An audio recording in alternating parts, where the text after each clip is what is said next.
Hello everyone. Let's start. इथेच होतो आपण. आता बघा याच्यामध्ये कोणतं एक्झाम्पल झालं आपलं 6 झालं ऑन पेज नंबर 66. त्यानंतर त्याच्यातलं 9वं एक्झाम्पल त्याच पद्धतीने तरी मी तुम्हाला थोडंफार समजावून सांगते त्यातलं. आता घेऊ आपण 7th आता वेगळ्या पेजवर घेऊ इथे 7th.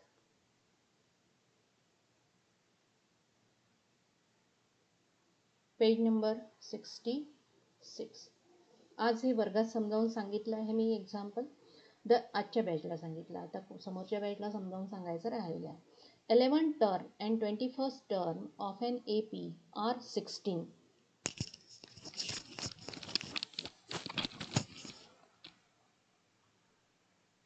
16 and 29 respectively. Then find the 41th term of that AP.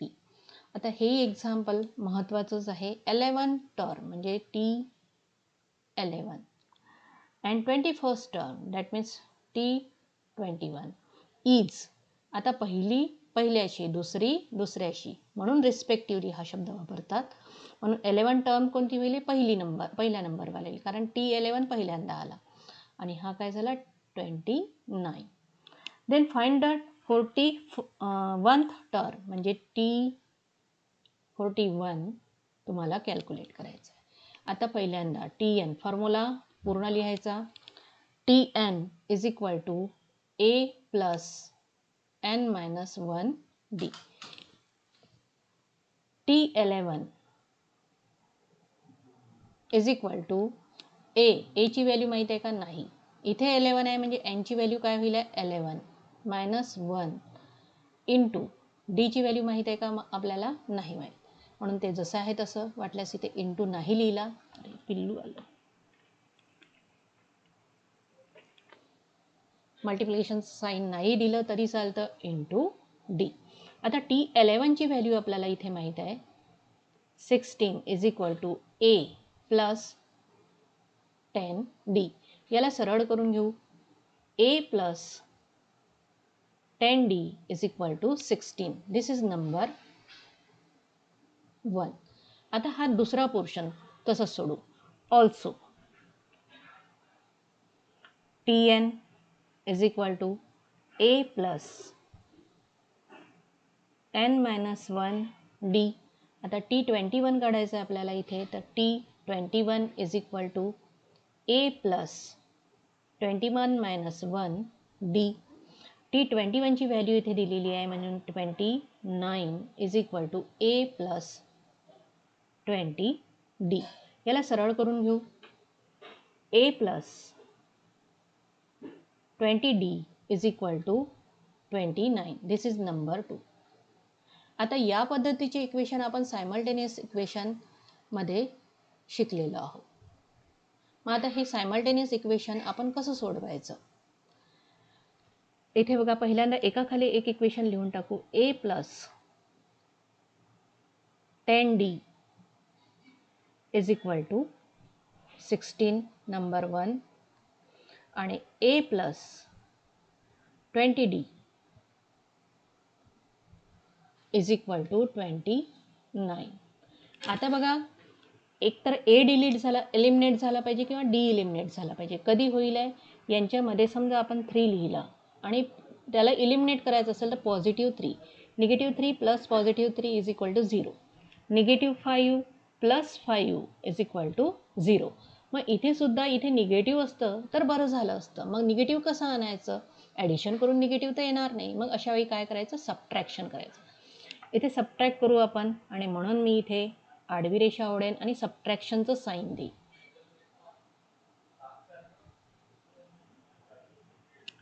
इथे लिहिल मी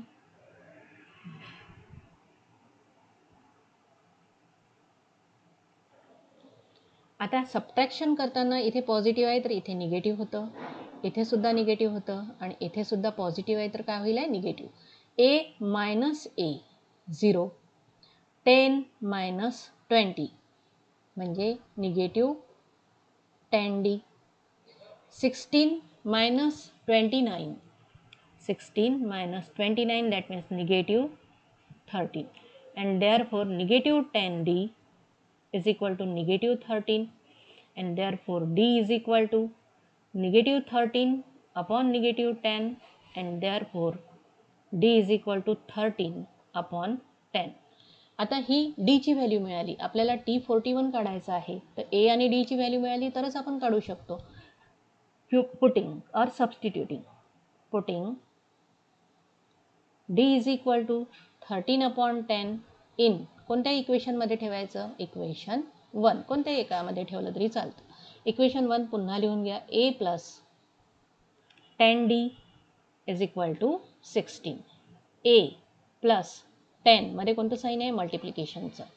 D ची value 13 upon 10 is equal to 16, and therefore A 10 10, आता हा न्यूमरेटरमध्ये आणि हा डिनॉमिनेटरमध्ये, हा 10 न्यूमरेटर हा डिनॉमिनेटर यांच्यामध्ये कोणतं रिलेशन असतं, डिव्हिजनचं, म्हणून हा काय झाला याच्यासोबत cancel. Plus 13 is equal to 16, and therefore A is equal to 16 minus 13, and therefore A is equal to 3.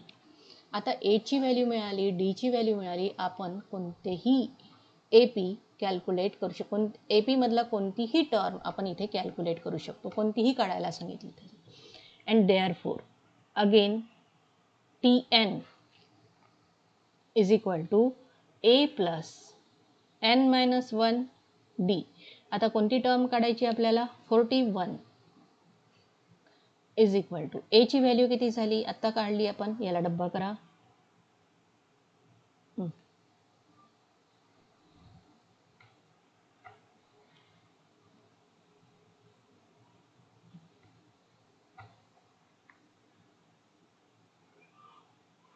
मी टोनच टाकते.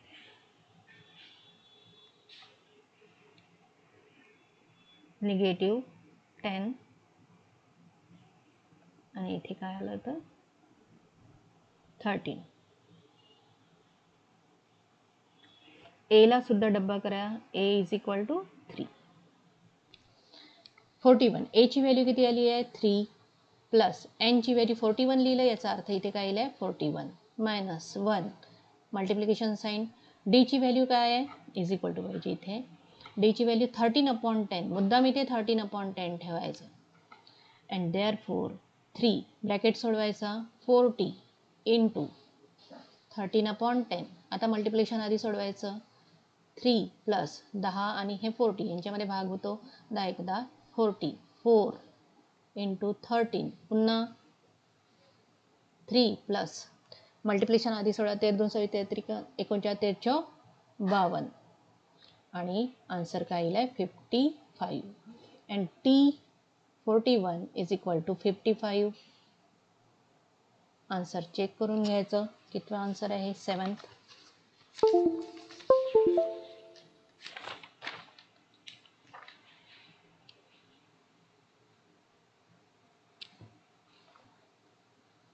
Seventh 55. Answer therefore 41th term of an AP is 55. तर या पद्धतीने तुम्हाला हे एक्झाम्पल सोडवायचं आहे. किती वेळ झाला, 8 मिनिटं, म्हणजे आहे अजून वेळ. आता त्याच्यानंतर बघा 8वं एक्झाम्पल. 8व्या एक्झाम्पलमध्ये मी फक्त सुरुवात करून देते तुम्हाला. 8th 11 is an AP. कोणता AP दिलेला आहे ते बघून घेऊ. 11 8 5 2 dot dot dot is an AP. Arithmetic progression आहे. Which term is number -151. कोणती टर्म 5वी आहे की 6वी आहे हे आपल्याला माहीत नाही आहे. म्हणजे ही टर्म, हा जो ही जी टर्म दिलेली आहे ही कोणत्या नंबरची आहे ते इथे कॅल्क्युलेट आपल्याला करायचं आहे. तर सर्वात आधी इथे A इज इक्वल टू काय येईल आहे, 11. D is equal to 8 minus 11 is equal to -3. And therefore which term, कोणती term, TN is equal to 1 -151. ही जी शेवटची टर्म आहे ही काय आहे, एवढी आहे, -151. आणि NV टर्म आहे कोणती आहे ते आपल्याला कॅल्क्युलेट करायचं आहे. And therefore Tn is equal to A plus n-1 D. आता Tn शेवटची जी टर्म आहे ती दिलेली आहे -151 इज इक्वल टू A ची व्हॅल्यू किती आहे 11 प्लस n ची व्हॅल्यू आपल्याला माहीतच नाही आहे, त्याच्यामुळे n जसा आहे तसा n-1 इंटू D ची व्हॅल्यू -3. पुन्हा आता बघा हा 11 जो आहे हा इकडे घेऊन यायचा, कारण हा ब्रॅकेट सोडवता येत नाही, हा नंतर नेऊ. 11 -151 minus 11 is equal to n-1 into -3. -151 minus 11 म्हणजे 151 निगेटिव्ह आणि हे -11, तर यांचं ॲडिशन ते 261. -162 is equal to n-1 into -3. आता -3ला इकडे हलवायचं आहे आपल्याला, मल्टिप्लिकेशनने जोडलेला आहे, त्याच्यामुळे -162 divided by -3 is equal to n-1. आता निगेटिव्ह पॉझिटिव्ह 3नी भाग द्या, 3×5 15, 3×4 12 इज इक्वल टू n-1 आणि देअरफॉर 54 प्लस 1 हा -1 इकडे आणला तर n for n is equal to 55. कितवा आहे 8वं एक्झाम्पल. आलं. अँड देअरफॉर आन्सर लिहायचा इथे आपल्याला. आन्सर क्वेश्चनमध्येच असतो की आन्सर कोणत्या पद्धतीने लिहायचं. काय म्हटलेलं आहे, which term is number -151. And therefore answer कोणती टर्म आहे 55th term of an AP is -151. या पद्धतीने तुम्हाला ते आन्सर कंप्लीट करायचं आहे, क्वेश्चन कंप्लीट करायचं आहे. तर या प्रत्येक प्रकारचा मी एक क्वेश्चन इथे घेऊन राहिलेली आहे. त्यानंतर आहे 9th. आता 9th मध्ये natural numbers from 10 to 220 how many are divisible by 4. आता हा जो क्वेश्चन आहे फ्रॉम म्हटला असेल, फ्रॉम 10 to 250 आणि इन बिटवीन 10 to 250 असं असेल तर या दोघांमध्येही फरक आहे. समजा जर म्हटलं मी 1 2 3 4, 1 ते 4 पर्यंत म्हटलं तर 1 सुद्धा येईल आणि 4 पर्यंत येईल, म्हणजे फ्रॉम 1 to 4 असं जर म्हटलं तर एकही नंबर येईल, त्याच्यामध्ये 2 येईल, 3 येईल आणि 4 येईल. परंतु जर मी म्हटलं इन बिटवीन 1 and 4 तर मग 2 आणि 3 येईल. तर इथे सुद्धा आता या पुस्तकामध्ये माझं पुस्तक कदाचित जुनं असावं, हे 2018चं हे पुस्तक आहे. तर मला असं वाटतं की याच्यामध्ये करेक्शन आहे.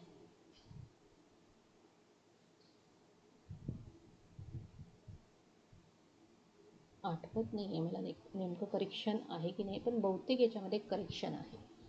तर हे एक्झाम्पल मी वर्गात सांगते, नाहीतर मग इथे इन बिटवीननी घेऊ नये, फ्रॉमच हे एक्झाम्पल नंतरच घेते, नाहीतर वेळ जातो आपला, कारण करेक्शन आहे याच्यामध्ये.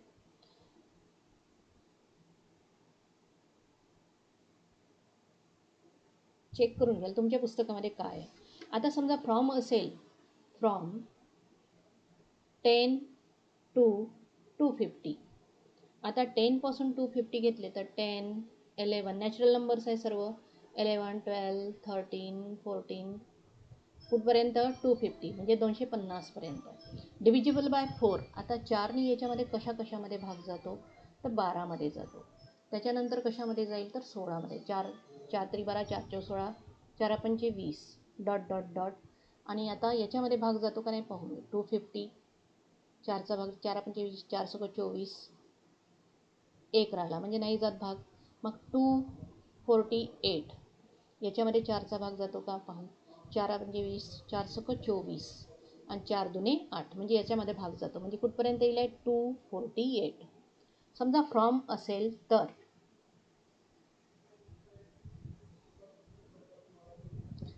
म्हणजे AP कसा तयार होईल आहे मग तिथे 12 पासून सुरू होणारा 12, 16, 20 कुठपर्यंत 248 पर्यंत. आणि समजा इन बिटवीन असेल, इन बिटवीन घेतला तर 10, 11, 12, 13, 14, 15, 16 अप टू काही फरक नाही पडून राहिला इथे अप टू 250. आता इन बिटवीनही असेल किंवा फ्रॉमही असेल तरी सुद्धा 10मध्ये भागच नाही जात, त्याच्यामुळे ते येणारच नाही. इथे सुद्धा 12, 16 डे 4 त्रिक 12, 4 चौ 16, 4 पंचे 20, 4 सक 24 अप टू 248. म्हणजे हे लास्टवाले नंबर येऊनच नाही राहिले, त्याच्यामध्ये इन्क्लूडच होऊन नाही राहिले, त्याच्यामुळे काही फरक नाही पडत. आणि म्हणून इथे 9th घेताना आपण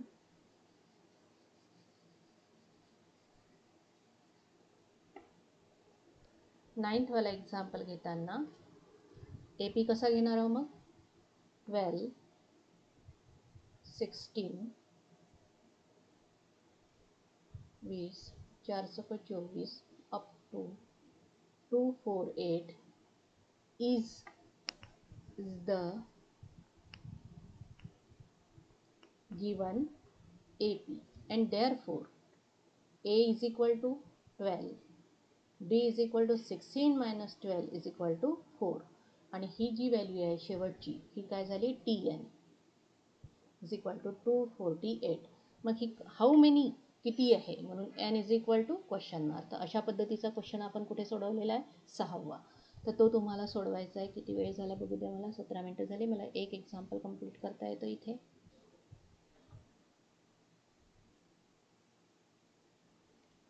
हे तुम्हाला सोडवायचं आहे इथे.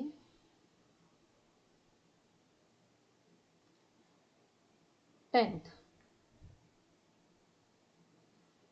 In an AP 17th term 17वी T17th is equal to 7 more 7ने जास्त आहे म्हणजे +7 then 10th term T10. दुसऱ्या याच्यावर घेते मी इथे.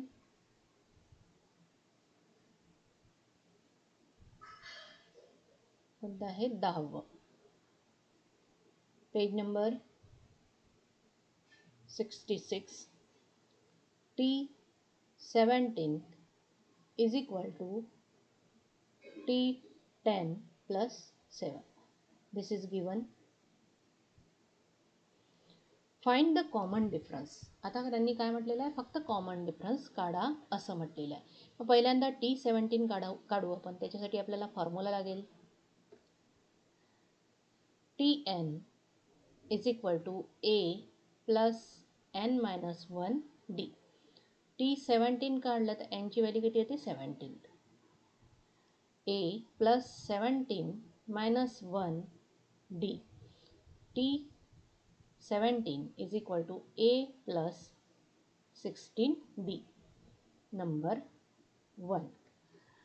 Again T10 is equal to A plus 10 minus 1 पुन्हा तोच फॉर्म्युला लावला मी D and therefore T10 is equal to A plus 9D. Number 2. But आपल्याला काय दिलेलं आहे T17 is equal to T10 plus 7. मग T17चं इक्वेशन काय आलेलं आपल्याला याच्याऐवजी आपण हे ठेवू शकतो A plus 16D is equal to T10 ऐवजी काय ठेवू A plus 9D plus 7. आता बघा A मायनस हा इकडे आणला तर मायनस A होईल प्लस 16D याला इकडे आणा minus 9D is equal to हा 7 जसा आहे तसा. a minus a 0 plus 16d minus 7d. Now 7d is equal to 7.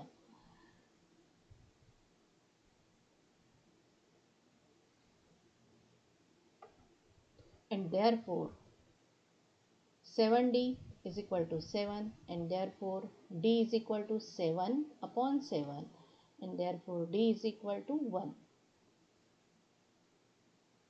Answer: common difference is equal to 1. Answer check करून घ्या. Is equal to 1. तर इथे आपण स्टॉप करू. आता राहिलं सम, त्याची व्हिडिओ मी समोर टाकेन.